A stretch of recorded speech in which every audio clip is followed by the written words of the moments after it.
Boa tarde, pessoal. Tudo bem, galera?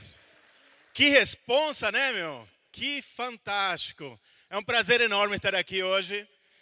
Muitíssimo obrigado aí, o pessoal do Epicentro, por me convidar. Meu primeiro Epicentro, então sou virgem, tá? Façam com carinho, ok? No final, vocês fazem com carinho, né? Aquele negócio do livro, aquele negócio, por favor, tá? Bom, muito obrigado aí. Vamos lá? É um prazer te ter aqui. Foi um prazer te conhecer ontem, conversar. Tenho certeza que as pessoas vão amar você. Boa palestra, uma salva de palmas para o meu amigo aqui, porque o futuro não espera por você. É isso aí, galera. Vamos lá. Muito bom. Meu nome é Juan Bernabó. E foi legal o seguinte. Ontem estava tudo programadinho. Eu falei há mais de um mês aí para o pessoal, para o Ricardo aí, vamos falar de um assunto, não sei o quê. Aí vim assistir o início do evento e aí falei assim, putz, fudeu. Tá tudo errado o que eu vou falar. Deixa eu refazer minha palestra. E essa palestra que eu criei de ontem para hoje. Então, eu vou falar justamente sobre por que o futuro não espera por você e por que você não pode ficar parado esperando ele chegar. Porque senão você vai ser complicado. Então, por que o futuro não vai esperar por você? Na verdade, para poder falar sobre isso, a gente precisa, na verdade, estudar o passado. Sim? Confúcio fala, se queres prever o futuro, estuda o passado. E para poder estudar o passado, eu cheguei a 1972. 1972 foi um ano que teve dois eventos extremamente importantes que mudaram a história da humanidade. O primeiro foi o Pong. Atari lançou o Pong, né?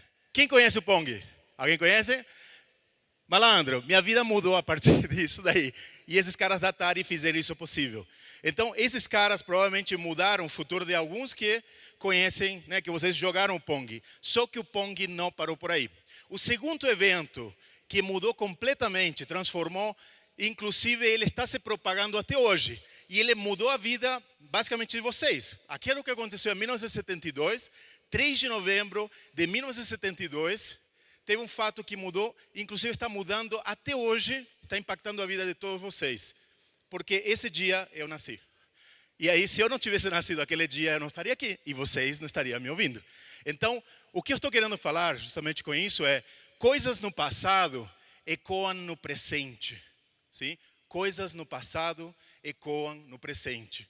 Coisas pequenas começam a ecoar e começam a criar futuros, certo? E, bom, eu fui filho de uma mulher com mais de 40 anos, sexto filho, né? Meus irmãos têm o maior mais de 20 anos do que eu, o menor deles mais de 10 anos, então fui a rapa do tacho, né? Aquela coisa improvável, né? Mas aqui eu estou. E o ponto justamente, o que quero colocar com esse ponto é, o bater das asas de uma borboleta no extremo do globo terrestre pode provocar uma tormenta no outro extremo, no espaço de tempo de semanas. Uma pequena coisa que acontece num lugar do mundo pode mudar em outro lugar do mundo. Isso aí é Edward Lorenz, da teoria do caos.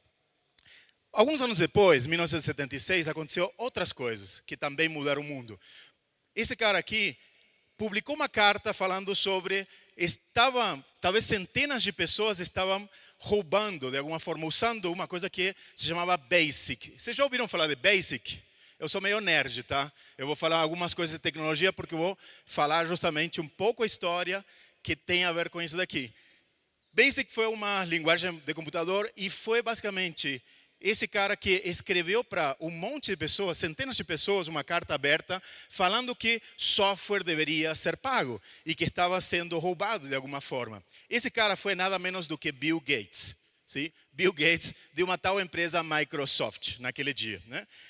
Junto com esse cara, tinha um outro cara que estava fazendo também outra história. A Atari contratou uma duplinha de pessoas para trabalhar durante a noite para criar esse jogo. Vocês já viram falar desse jogo ou não? Alguém já viu ou não? Paranoia, Breakthrough, exatamente. E eu não sei se vocês veem, mas ele tem umas cores aí interessantes, né? Essa duplinha aí trabalhou em cima desse produto por alguns meses e entregou para a Atari e foi um sucesso esse jogo. Foi um dos primeiros jogos coloridos. Depois de um ano, essa mesma duplinha criou esse negocinho aqui. Vocês já ouviram falar disso aqui, não? Apple Computer. Sim? Esse computador, e era esse exatamente, sim? Não é muito bonitinho, não é? Mas esse foi o computador que começou essa empresa que hoje a gente conhece, né? E esta foi a duplinha. Essa duplinha que lá atrás trabalhou com a Atari, né, às noites para criar aquele jogo, ganhou experiência por ter um maluco que contratou eles para trabalhar à noite, de fiado, sei lá, aquela coisa toda. E eles ganharam experiência para depois, no ano seguinte, criar a Apple. Então, primeira coisa que, assim, estou dando algumas dicas para vocês, vou dar durante algumas dicas. E a dica dessa parte aqui é, se você não está envergonhado com a primeira versão do seu produto, você lançou muito tarde. Os caras da Apple, vocês viram o produto da Apple, né? Aquele computadorzinho assim. Faz sentido você lançar um produto desse? Esses caras lançaram, não tiveram vergonha e lançaram. Às vezes a gente fica protelando, e na verdade a gente às vezes tem que ter um pouquinho de vergonha e lançar. Depois de um tempo, alguns anos, chegou 1984. Não o livro, o ano, certo? E esse livro falava um pouquinho sobre como seria o futuro em 1984, né? E por coincidência, algumas coisas também aconteceram em 1984. Uma das coisas que aconteceu foi o Steve Jobs lançou o Macintosh em 1984. E ele fez uma campanha que é bem interessante. Ele lançou uma campanha exatamente com aquele livro 1984. Esse anúncio aqui foi o anúncio que ganhou como melhor anúncio do Super Bowl, certo? E justamente fazia uma referência àquele livro de 1984, falando sobre uma coisa muito louca, porque imagina, você tentar vender computadores, você desafiando o status quo, certo? Você desafiando o grande irmão, né? Vocês já ouviram falar 1984, não? O grande irmão, né? É engraçado que 1984 talvez chegou hoje, 2017 talvez a gente esteja mais vigiado hoje, eletronicamente, etc. Aquilo que eles escreveram lá atrás, hoje talvez faça mais sentido, né? E outra coisa aconteceu também em 1984, foi lançado um filme que se chama Jogos de Guerra. Eu assisti e eu fiquei maluco. Tem gente assim fazendo isso. Vocês também são velhos. Eu tinha 12 anos e assisti esse filme. Foi fantástico. Desse filme eu fiquei transtornado com essa questão. Era um filme basicamente que era um garoto que em casa, com um telefone e um computador, conseguiu acessar o computador do Pentágono e quase que lança a Terceira Guerra Mundial. E aí eu fiquei decidido em fazer a mesma coisa, certo? Lógico, você vê um negócio desse e fala, não, eu vou startar a Terceira Guerra Mundial, né? E aí, então, uma coisa que eu queria colocar para vocês sobre isso é tecnologia poderia ser usada para escravizar e criar guerra ou para empoderar e libertar, né? Eu, depois de algum tempo, como hacker, decidi ir para o lado, né, para o lado branco da força, né? O pessoal fala, né? Para falar do... E esse ano também aconteceu outra coisa. Meu pai acabou me dando um computador. Esse mesmo ano também ele faleceu. Então, o legado dele foi justamente fazer um nudge, né? Me empurrar para algum lugar, né? Ele, talvez sabendo ou sem sabê-lo, o fez. E isso mudou o meu futuro, certo? São pequenas coisas que mudam o futuro, certo?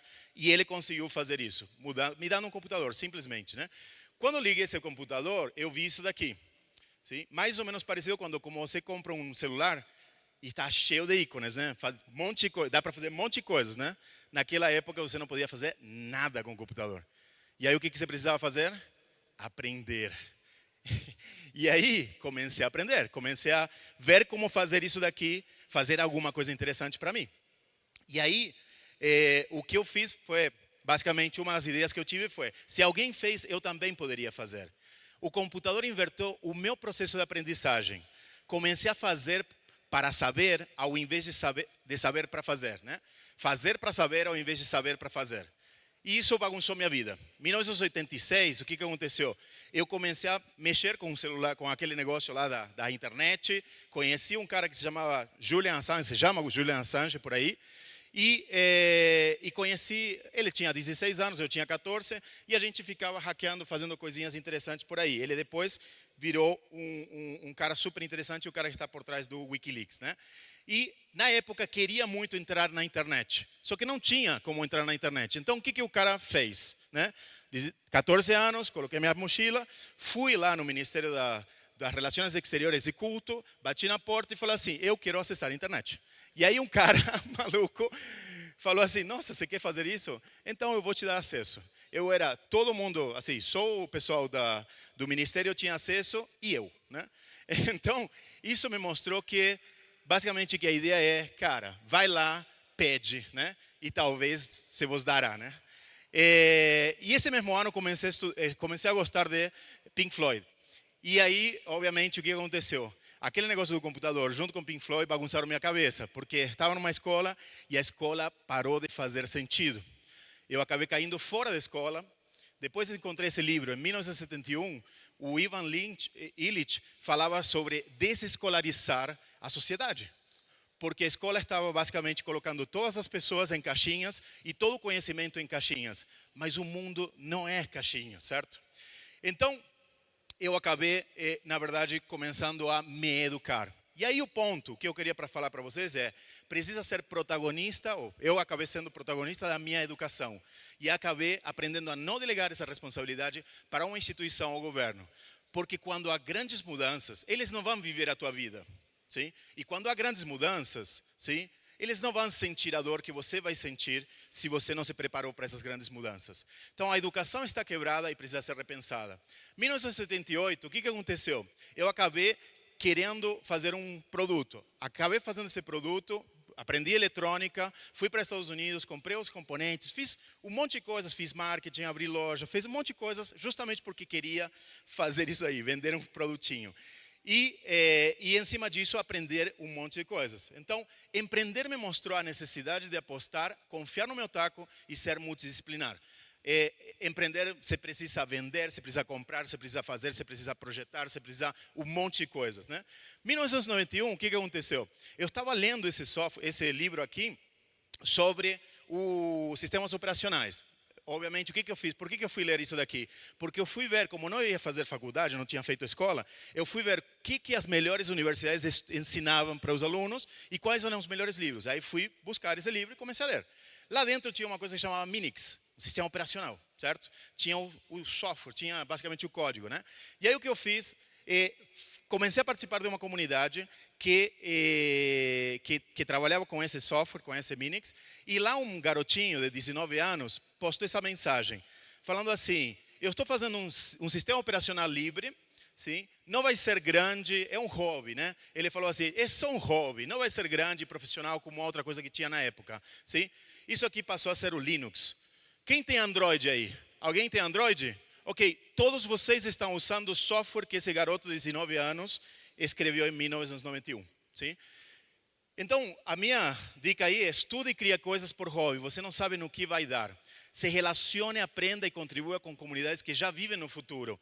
Software open source livre mostrou que é possível criar riqueza colaborando. Diferente do que o que Bill Gates falou lá atrás naquela carta, né? Então, o futuro já existe, só não está bem distribuído.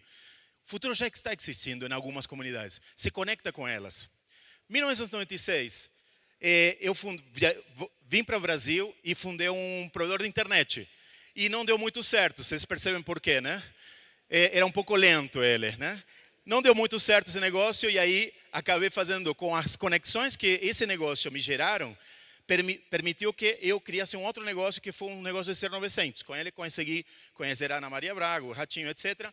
E esse negócio deu muito, muito, muito certo. Fiz outros negócios durante 10 anos, fiz outras coisas. E em 2006, teve uma coisa que me pegou. Que é o seguinte, eu comecei a ler esse livro, O Oitavo Hábito, e aí entendi isso daqui. Tem uma coisa que é o círculo de influência e o círculo de preocupação. Eu vivia preocupado com o mundo, com coisas, etc. Mas eu vivia num mundinho muito pequenininho. Eu conseguia influenciar 3 pessoas só, né? Aquelas pessoas que conviviam comigo. E eu decidi ir para esse lado do empreendedor, de aumentar meu círculo de influência, começar a empreender para transformar a sociedade. E aí fiz o seguinte, decidi tornar o Brasil mais ágil. Alguém me conhece dessa época de agilidade? Não? Tem alguém aí? Alguém? Não, não tem ninguém. Dá bem, né? Dá bem, que papelão, né? Muito bom. Obrigado, pessoal. Então, tem gente velha também aí. E aí o que eu fiz? Primeira coisa que eu fiz foi criar um grupo convidar pessoas e pedir para essas pessoas convidar outras pessoas. E aí montamos uma primeira turma, certo? De uma metodologia. Vocês já ouviram falar de Scrum? Alguém já ouviu falar de Scrum? Isso foi em 2006, ótimo. A gente começou a encher o saco com isso, certo? Queria mudar a realidade. Então, o que eu te falo com isso? Pegue um problema que a sociedade tem e te preocupa e torne ele numa oportunidade de negócios. Fiz isso e comecei a trabalhar continuamente nesse ponto. E aí outra coisa que eu te digo é, não peça permissão, peça desculpas. Se eu tivesse pedido permissão para a academia, para quem estava aí, as instituições, etc., nunca teria feito isso, porque isso contrariava eles, né? 2011, rapidinho, acho que eu vou passar um pouquinho do tempo, beleza? 2011, viajei para Silicon Valley e conheci esse cara. E ele falava justamente sobre uma coisa diferente, né? E eu comecei a me conectar com essa comunidade de startups, acabei criando essa comunidade de startups, Startup Brasil. Hoje tem 34.522 membros, isso foi de hoje. E vocês percebem um pattern? Viajar, pensar, se conectar com outras pessoas, né? Procure descobrir quem são os caras que estão fazendo a próxima onda, aqueles que estão pensando diferente da maioria e vá aprender com eles. É isso que eu fiz de alguma forma a minha vida inteira. E aí, 2013 a 2016, acabei querendo de alguma forma contribuir com outras pessoas, né, que estavam também empreendendo. E aí criei a Germinadora. Aí com essa empresa a gente fundou basicamente todas as startups. Muitas delas fracassaram, mas eu sei que a gente plantou uma semente. Eu sei que essas pessoas estão fazendo coisas interessantíssimas e elas estão mudando vidas de outras pessoas. 2017, chegamos a hoje. Sim, senhor.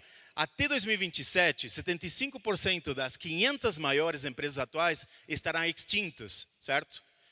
Faltam 10 anos para isso acontecer.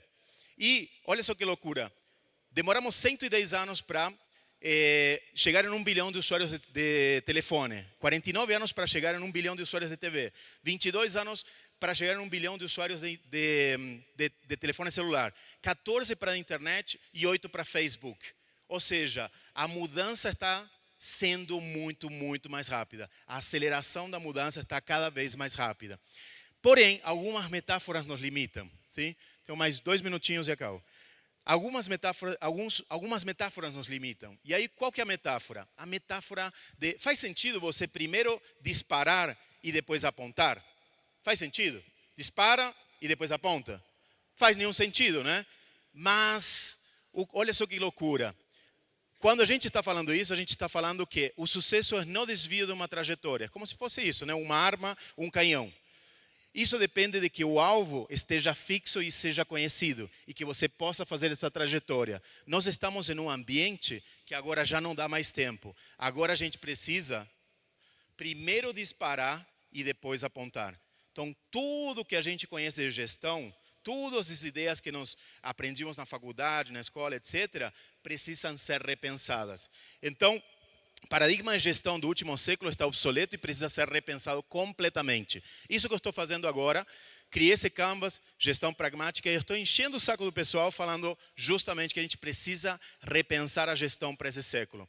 E aí, o que eu queria falar sobre o futuro? E eu acho que é uma coisa super interessante para vocês. Eu acredito, a cada 5 anos, eu olho para os próximos 5 anos. Sim? E eu vejo o que eu gostaria de estar fazendo, o que eu acho que vai ser a próxima onda. E eu acredito que a próxima onda, que vai ser talvez 50, 100 vezes maiores que a internet, eu acredito, estou apostando nisso. Sim? E que eu acho que estamos em 1994 de novo, é uma coisa que se chama criptomoedas e criptocontratos. Vocês já ouviram falar de Bitcoin? Provavelmente aqui vocês já ouviram uma palestra aí, né? Pessoal da Foxbit. Nos próximos anos, o dinheiro e os contratos digitais têm o potencial de transformar radicalmente como a sociedade funciona. Então, meu desafio aí para vocês, eu queria deixar, tive a honra de presenciar o futuro conforme ele estava sendo criado. Depois passei a querer influenciar na criação do futuro. E aí, a charada é, na verdade, o futuro não existe. O futuro a gente cocria. Sim?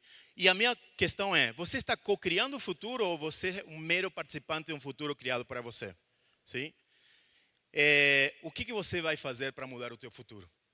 Obrigado, pessoal.